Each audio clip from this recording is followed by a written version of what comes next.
সোনিয়া, সোনিয়া, দরজা খোল, সোনিয়া, সোনিয়া। কি হয়েছে ভাবি? সব বলছি, আগে দরজাটা খোলো। সোনিয়া, দরজা খোল। সোনিয়া, সোনিয়া। কি পাগলামো করছি? মরবি নাকি তুই? আমি মরবো, ছেড়ে দে আমাকে। আমি আর এই দুনিয়া বেঁচে দেখতে চাইনি। কি হয়েছে বলি তোর? তুই এরকম করছিস কেন?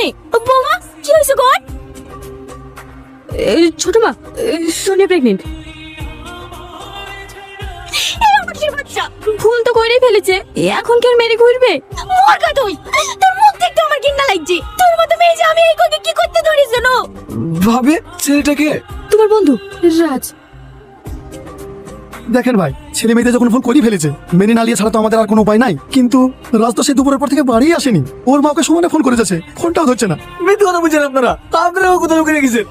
আমার পুরি যদি কিছু হয়ে যায় না, আমি আপনাদের কাউকে ছাড়বো না। রানা, একটু শান্ত হও বাপ। দেখেন ভাই, আমার একটাই মেয়ে, অনেক আদর যত্ন করে আমি আমার মেয়েকে বড় করেছি। আমি আমার মেয়েকে হারাতে চাইনি ভাই। আবার তুমি ওদের কাছে ছোট দিতে আছো কেন? ও যদি আমাকে বিনা করে না, ওই কুচু কুচু করে কেটে কুত্তা দেখাই দেবো। ও বড় হয়ে গেছে না, ওরা কত কথা বলছে। ভাই, আমাদের দুজনের বাড়ি মান সমান এখানে জড়িত। আপনি কোনো চিন্তা করেন না, আপনার বাড়ি মেয়েকে আমি সুসম্মানে ঘরে তুলে নেবো। আমার উপর একটু বিশ্বাস রাখেন। অনেক রাত হয়ে গেছে ভাই, আপনারা বাড়ি চলে যান, কাল সকালে খোঁজার ব্যবস্থা করছি। ঠিক আছে ভাই।